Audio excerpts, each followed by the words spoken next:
Chapter 1. Introduction. Health and Happiness.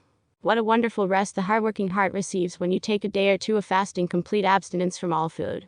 Your Heart, Paul and Patricia Bragg, page 93. Happiness is the object and design of our existence, said Joseph Smith. TPJS, page 255, but no one ever feels happy when he is sick.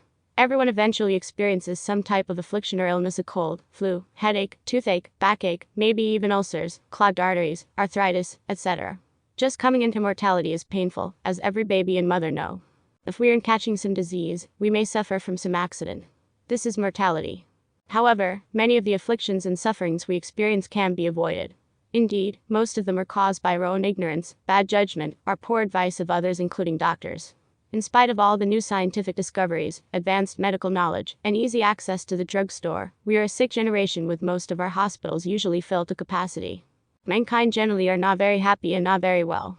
The human body is a wonder of science.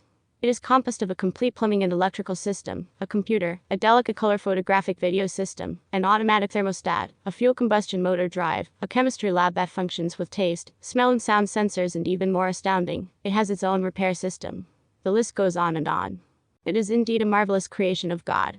With such a delicate yet powerful piece of machinery, we ought to take more pride and care for it than our home, car, or any man-made treasure. Have you noticed the great respect and pride some people have in their expensive automobiles? They wash and polish them frequently, and utilize 2 places in a parking lot, so no one will scratch them. Every so many miles they take these prized possessions in for a complete tune-up. Plugs, points, carburetor, water, air pressure, and so on are all carefully checked. They take better care of their cars than they do their own bodies. In fact, they nearly worship their cars, but their own bodies go unchecked and untreated, as these individuals appear oblivious to the fact that their cars can be replaced, but not their bodies. Well, in mortality we soon learn that we are governed by laws in everything we do. We drive by traffic laws, we do business by regulations, we even play games according to certain rules. We should also eat by proper laws.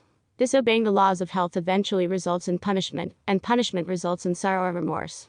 Obedience and disobedience always produce consistent results. The laws of good health are actually easy to learn and easy to apply, so we can enjoy the attending happiness. Good health is also a gift.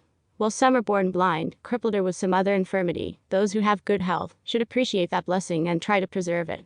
A free treasure should be respected and cared for just as much as one that has been dearly paid for. But oftentimes, that which we obtain too cheaply we esteem too lightly. Some people eat to live, while others seem to live to eat. Overindulging in food appears to be a national pastime in America. Overeating is a destructive power in developing a healthy body. Too much food is worse than not enough. A good principle to follow is to eat to satisfy the body's needs, not merely to please the palate. The body is composed of many different organs, much like members of a large orchestra.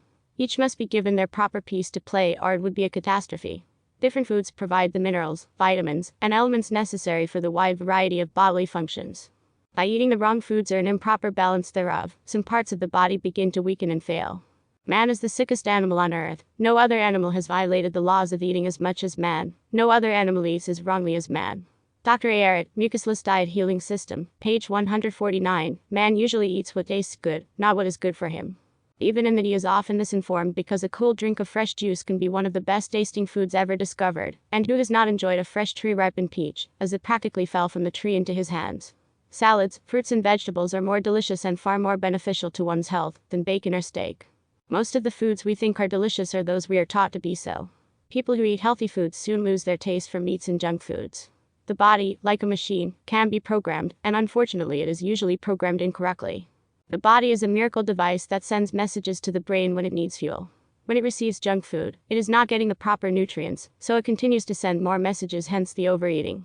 When given good healthy fruits and vegetables, the desire for food is decreased. A person eating healthy food will not desire a great amount of food, and yet he will be able to work more and longer than those eating large amounts of improper foods. Simple foods are often the most healthy. For example, the grape has actually worked miracles, as the following account testifies. One young woman had had 6 operations on the rectum and the base of the spine. I never saw anyone so completely poisoned. After beginning the grape diet, and she continued it longer than any of the other patients, the pus poured from her. When she began to pass worms, I knew that the terrible ordeal was nearly over. The grape seemed to ferret out the most deep-seated cause of trouble and drive it from the system. The Grape Cure, Brand, page 31. Another case of healing because of a simple grape diet came from Basil Shackleton, whose testimony follows. After nearly 40 years of chronic illness, I was condemned to die. My one and only kidney harbored a nephritis and infection, which would not respond to the treatment of any of the modern wonder drugs. In desperation, I decided to experiment on myself with a treatment I had only vaguely heard of and about which I knew absolutely nothing. It was known as the grape cure. The outcome, after 23 days on the treatment, was so successful that it can be likened to an absolute miracle. I came through the grape treatment looking and feeling 20 years younger, and I was completely and permanently cured. An abscess in my only kidney had come away by its roots. My body had been freed of all toxins and subsequent pains, but far more important than this, at the age of 53, I had recaptured the supreme joy of living. My body became charged with a new vitality. I felt radiant and whole. My mind was mellow and perfectly contented, and my spirit had become a vivid and living thing again. The chemicals in the grape are almost magical in their healing properties. The Grape Cure, Basil Shackleton, pages 7-8. Although we can enjoy many varieties of food, people tend to be drawn either to junk food or to health food, and as they grow older, the gulf is widened between these two groups of people. Gandhi noticed this and wrote, "The distinction ought to be clear as daylight. Both use their eyesight, but whereas the one uses it to see the glories of God, the other uses it to see the frivolity around him. Both use their ears, but whereas the one hears nothing but praises of God, the other feasts his ears upon ribaldry. Both often keep late hours, but whereas the one devotes them to prayer, the other fritters them away in wild and wasteful mirth. Both feed the inner man, but the one only to keep the temple of God in good repair, while the other gorges himself, and makes the sacred vessel a stinking gutter. Thus both lie as the poles apart, and the distance between them will grow and not diminish with the passage of time." Gandhi, L. Fisher, page 210. Because of the foolish eating customs we have adopted, our bodies have been contaminated and infused with chemicals, drugs, impurities, and animal fats.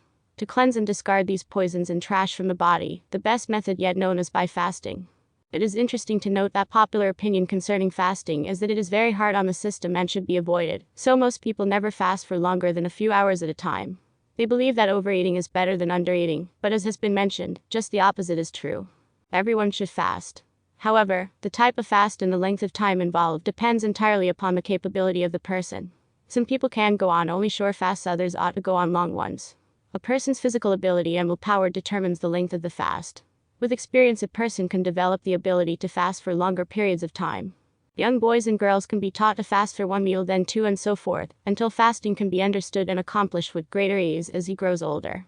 Starting right out with a 40-day fast would be a catastrophe for most people. Everything we do should be done for a wise purpose, and so it is with fasting. A proper fast should have meaning, direction, and a well-defined program, in order to obtain the desired results. Otherwise it can be detrimental rather than helpful. Wise old Solomon said, "To everything there is a season, and a time to every purpose under the heaven." Ac. 2:1. That applies to fasting as well.